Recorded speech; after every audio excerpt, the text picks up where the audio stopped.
할렐루야. 예수님 함께 해주시옵소서. 할렐루야. 오늘은 마태복음 1장 통해 은혜를 나누기 합니다. 그렇게 시작하고 있죠. 아브라함과 다윗의 자손 예수 그리스도의 세계라. 지니아로지 족보라는 거죠. 그리고 이제 아브라함이 이삭을 낳고 이삭이 야곱을 이렇게 쫙 내려가서 중간에 다윗이 누구를 낳고 그리고 이제 마지막에 요셉이라는 사람의 그 부인인 마리아에게서 예수가 나셨다. 근데 예수는 성령으로 잉태되어서 나셨다. 그리고 이제 21절에 그 이름을 예수라라. 이는 그가 자기 백성들을 죄에서 구원하실 것입니다. 그리고 또 한 번 23절에서 이사야 7장 말씀을 인용하면서 보라 처녀가 잉태하여 아들을 낳으리니 그 이름을 임마누엘이라 하리라. 그 뜻은 하나님이 우리와 함께 계시다 함이라. 아멘이죠. 이게 이제 마태복음 1장인데 마태복음은 유대인들을 위한 그 복음이다. 그렇게 얘기를 하잖아요. 신구약 성경을 연결하는 복음이랄까요? 구약 성경이 이제 창세기부터 말라기까지 39권. 말라기도 선지자 이름입니다. 후에 침례 요한이 올 때까지 한 400여 년 동안 선지자가 없었어요. 그래서 이 신구약 성경 중간기 인터테스트먼털 피어리드라고 그러는데 그 선지자가 없었던 그런 그 시기. 그리고 나서 이제 침례 요한이 드디어 와가지고 광야에 외치는 자의 소리, 주님의 길을 평탄케 하였다. 그와 같이 3장에 이제 그 침례 요한의 사명에 대해서 기록이 되는데요. 그래서 이 신구약 성경을 연결함에 있어서 마태복음이 적절하다. 왜요? 아브라함과 다윗의 자손 예수 그리스도의 세계라. 이 유대인들은 자기들이 아브라함의 자손, 다윗의 자손, 이걸 굉장히 자랑스럽게 생각하거든요. 그래서 이제 아브라함과 다윗의 자손 예수 그리스도의 세계라 이렇게 시작되는 마태복음을 신약 성경 가운데 맨 앞에 놓은 것이죠. 쓰여진 순서대로는 마가복음이 제일 먼저 쓰여졌고 그 다음에 마태복음, 누가, 요한 이런 순서 쓰여졌는데 여하튼 마태복음 1장 저는 개인적으로 그랬습니다. 처음에 성경 신약 성경을 읽을 때 웬 족보가 나오냐 성경이라고 하면서 무슨 족보냐 무슨 성경이냐 이게 그래가지고 처음부터 마음에 안 들더라고요. 그리고 중간에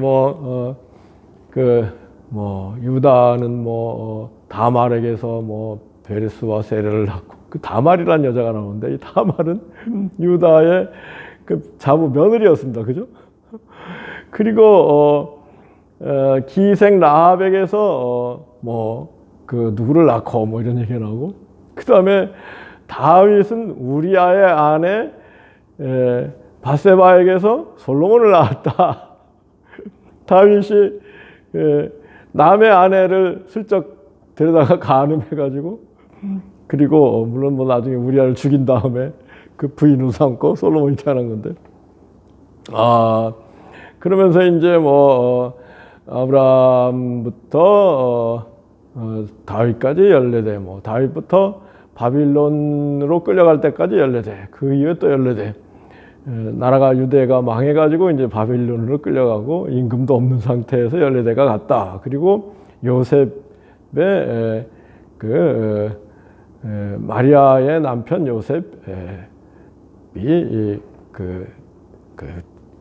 마지막 후계자고 그 요셉의 아내 마리아에게서 성령으로 잉태된 것이 나타났다. 그래가지고 이제 처음에는 그것을 모르고 요셉이 이거 나하고 약혼한 처녀한테 배가 불러오니 가만히 끊고 자는데 꿈에 천사가 나타나가지고 성령으로 잉태된 것이다. 그 마리아 데려오기를 두려워 말라. 데려오고 또 그 아들을 낳으리니 그 이름을 예수라 하라. 뭐 이렇게 흘러가잖아요. 여러분 어떻게 생각하십니까? 성경 예수님이 성령으로 잉태됐으면은 하나님의 아들이죠. 근데 왜 갑자기 또 뭐 아브라함과 다윗의 자손 예수 그리스도라고 하느냐? 이 앞뒤가 맞는 얘기예요? 앞뒤가 안 맞는 얘기잖아요. 그리고 허무맹랑한 이런처럼 보이잖아요. 성령으로 잉태됐다. 허무맹랑한 거 있잖아요. 그래서 이게 성경이 뭐 구약 성경은 말할 것도 없고 신약 성경도 우리가 이해하고 믿는다는 것이 인간적으로는 거의 불가능하다. 성령님이 하늘의 영이신 성령님이 우리에게 오셔야 겨우 이게 깨달아진다. 이게 놀라운 이 전제인데요. 인간적으로는 성경을 읽으면서 성경에서 복음 구원의 진리 하나님의 아들 예수를 찾을 수 없다. 오직 성령이 오셔야만 이 성경 안에서 복음과 하나님의 아들 예수 구원자 메시아를 찾을 수 있다는 거죠. 그런데 사람들은 성령을 받아서 그러니까 성령이 선물로 하나님께서 오시고 성경을 겸손한 마음으로 대할 때 성령이 오시고 성령이 오셔서 깨달음과 믿음을 주시고 선물로 주시고 그래서 우리가 그리스도인이 되고 하나님의 자녀로 거듭나고 믿음과 소망 가운데 살게 되는 것이죠. 그런데 이 일이라는 건 참 조금 뭐랄까요?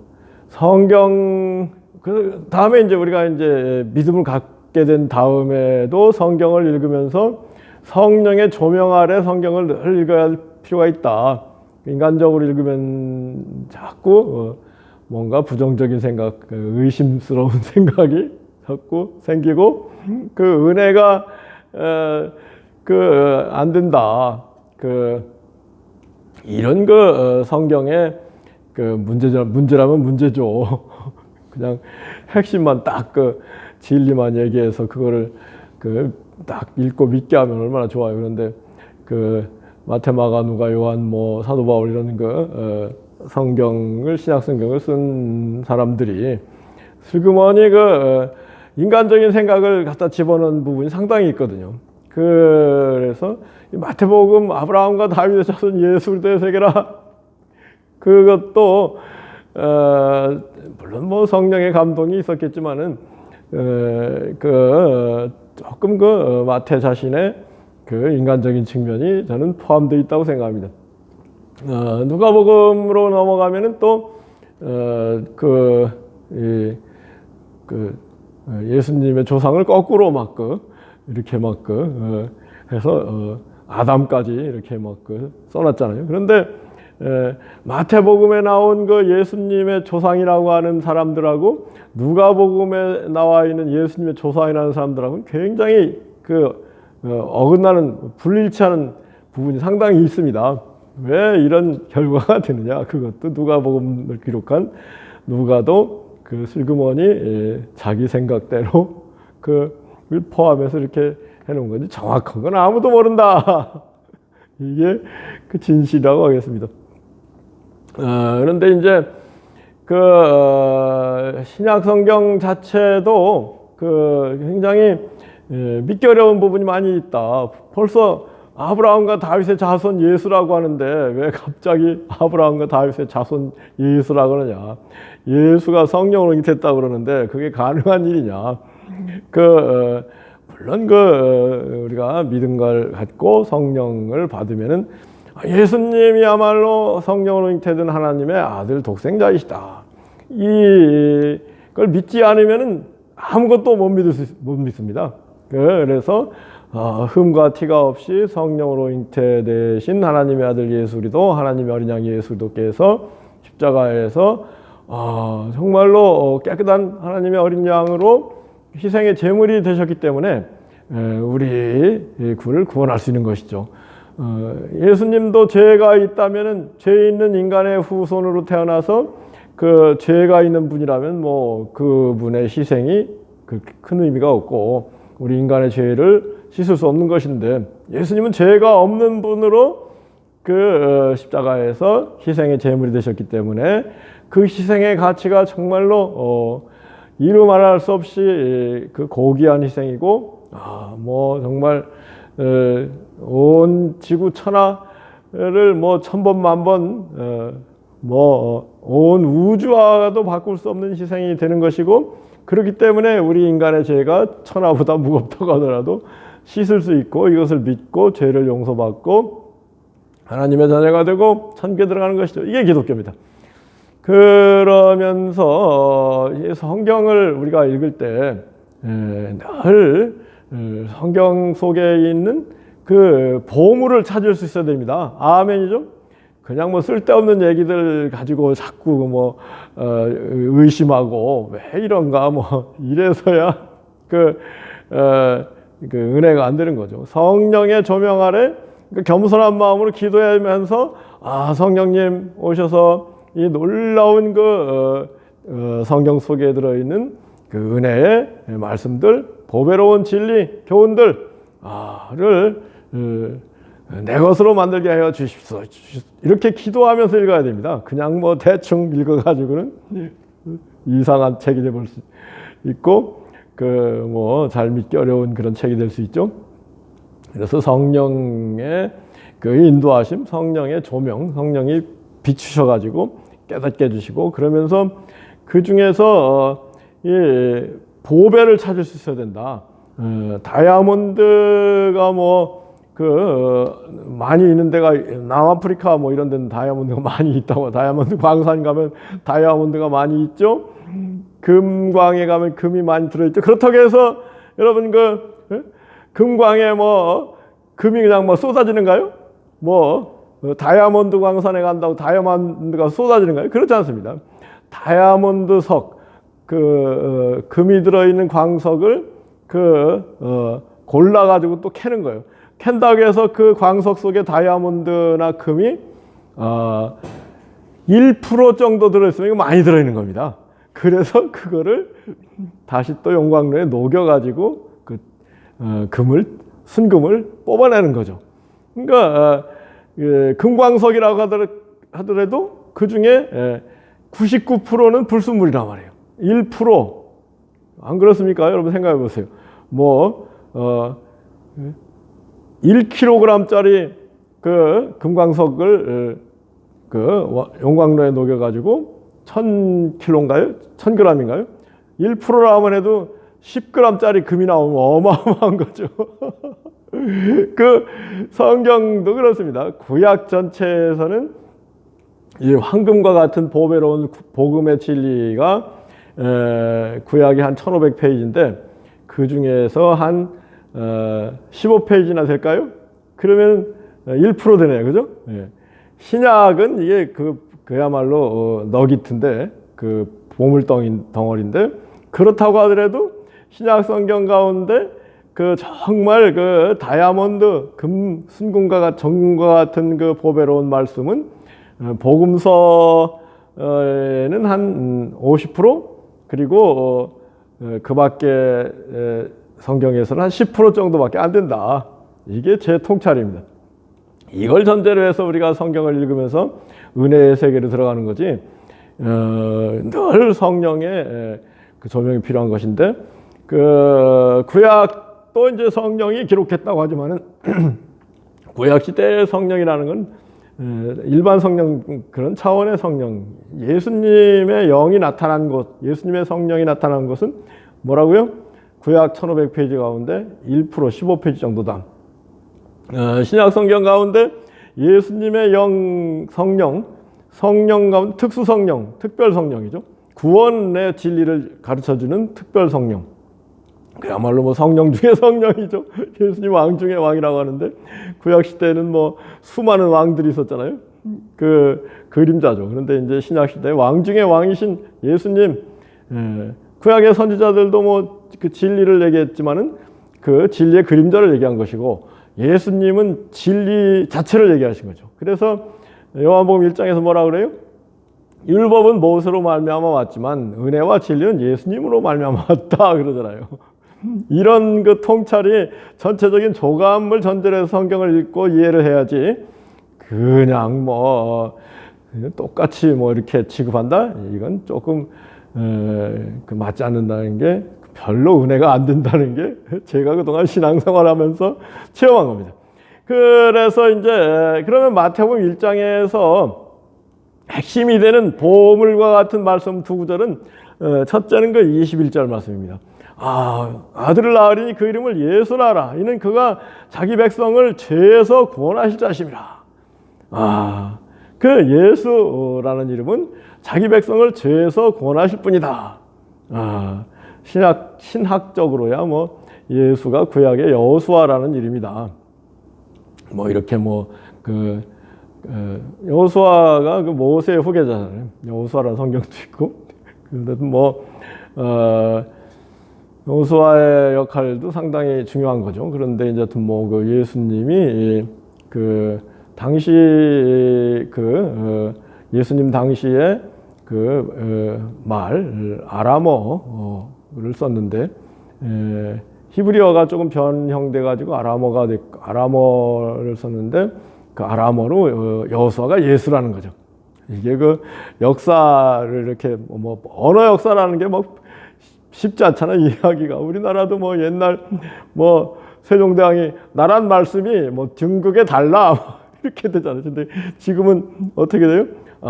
우리나라 말이 중국하고 달라서 어린 백성이 이루고자 할 때이셔도 백성들이 뭘 말하려고 쓰려고 해도 잘 안 되니까, 그래서 내가 그 백성들을 불쌍히 여겨서 그 한글을 만든다. 이렇게 그 창제문이 그렇게 된 거잖아요. 그 세종대왕 때 말하고 지금 말하고도 굉장히 다릅니다. 더군다나 신라 시대 향가로 가면은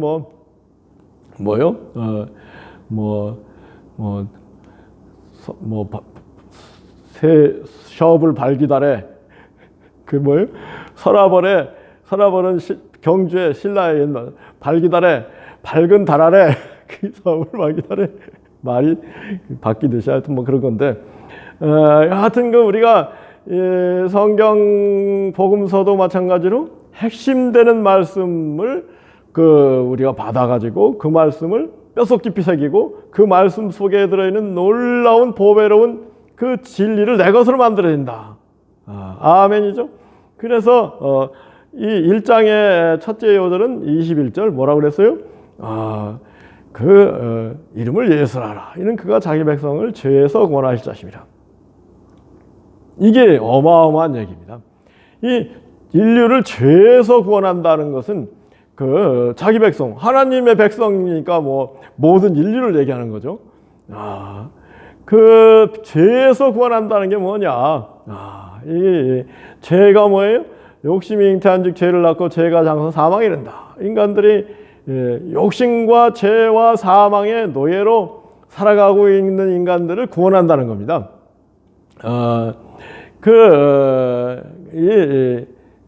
욕심을 벗어나게 한다. 죄를 벗어나게 한다. 이거는 어마어마한 얘기입니다. 이거를 우리가 깨달아야 되는데, 그냥 죄에서 구원한다? 예수님이 십자가에서 피 흘려 주고 내 죄가 씻어졌다? 좋지요. 좋은 얘기니까 믿습니다 하고 천국 가는 거다. 이렇게 그건 조금 차원 낮은 이해고, 근본적으로 우리 인간이 욕심으로 인해서 죄를 짓게 되고, 그래서 이 비참한 그 사망의 세계 에 살게 되는데, 이러한 인간을 구원해서 구원이라는 것은 영생 천국을 의미하는 거거든요. 아멘이죠. 의의 세계, 빛의 세계, 영생 천국으로 옮긴다. 그런 분이다, 예수님이. 예수님이 누구냐? 예수님의 아이덴티티를 벌써 자기 백성을 죄에서 구원할 뿐이라 이 말씀 통해 가지고 우리가 깨달아야 되거든요. 그 예수님은 우리 욕심을 탈출해서 욕심이 없는 세계, 이건 완전히 뭐 그야말로 천국이죠. 천국으로 우리를 구원한다, 옮긴다, 탈출시킨다. 땅에서 천국을 하늘로 우리를 옮긴다, 탈출시킨다. 죄에서 의의 세계로 우리를 옮긴다. 이런저런 추한 더러운 욕심에서 우리를 성결의 세계로 옮긴다. 그리고 육의 세계에서 영의 세계로 옮긴다. 한마디로 인간을 신이 되게 한다. 신의 자녀가 된다. 신의 자녀가 신이죠. 그 얘기입니다. 어마어마한 얘기죠. 그걸 우리가 깨달으면서 우리 예수님이 우리를 이와 같은 놀라운 구원을 베풀기 위해서 오셨구나. 예수님 정말 예수님을 믿지 않을 수 없다. 이렇게 돼요. 그 다음에 이제 23절, 마태복음 1장의 23절이 또 요절인데요. 이 마태가 이사야 7장 말씀을 인용해가지고 이사야의 예언된 대로 예수님 오신 것이다. 보라, 처녀가 잉타하여 아들을 낳으리니 그 이름을 임마누엘이라. 그래서 성모 마리아가 동정녀로서 잉태해서 아들을 구세주를 낳으셨는데 그 이름을 임마누엘이라. 이 이사야에는 또 임마누엘, 이름을 임마누엘이라 할 거라고 했으니까 예수님 이름을 임마누엘이라 해야지. 왜 또 임마누엘 안 하고 또 예수라고 하고 또 예언은 또 임마누엘 하겠다 하느냐. 따지자면 한이 없어요. 그죠? 그런데 인류의 구원이 뭐냐. 예수님을 죄에서 구원한다는 건데 임마누엘이 바로 구원입니다. 정말 이것도 중요한 우리 성령 아래서 이걸 이해를 해야 되는데 임마누엘이라 하면 마태복음 1장 23절에 그렇게 해석을 해놨잖아요. 스스로 마태 스스로 임마누엘이라 하면 하나님이 우리와 함께 계시다 함이라. 아멘이죠. 구원이라는 게 뭐예요? 하나님과 함께 살게 되는 게 구원입니다. 아멘이죠. 임마누엘이 구원이에요. 네? 아멘이죠. 우리가 예수님을 믿어 하나님의 자녀가 됐다면은 하나님을 아버지로 모시고 하나님과 함께 사는 거예요. 아멘이죠. 임마누엘의 삶이 펼쳐져야 구원받은 거죠. 그리고 그 사람이 또 천국에 가는 거고.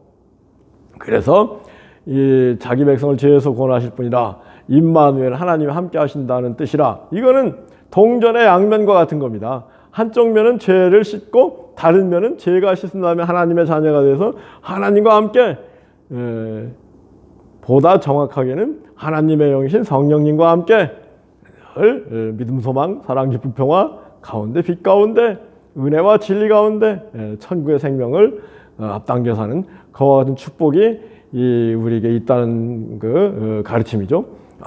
마태복음 1장 중에 있는 21절, 23절 이 보배로운 말씀들 내 것으로 삼고 그것을 늘 마음에 깊이 새기고 생각할 때마다 이걸 알아야 됩니다. 그리고 정말 큰 임마누엘의 축복을 다 누리는 우리가 되기를 예수님으로 축복하고 기도합니다. 아멘.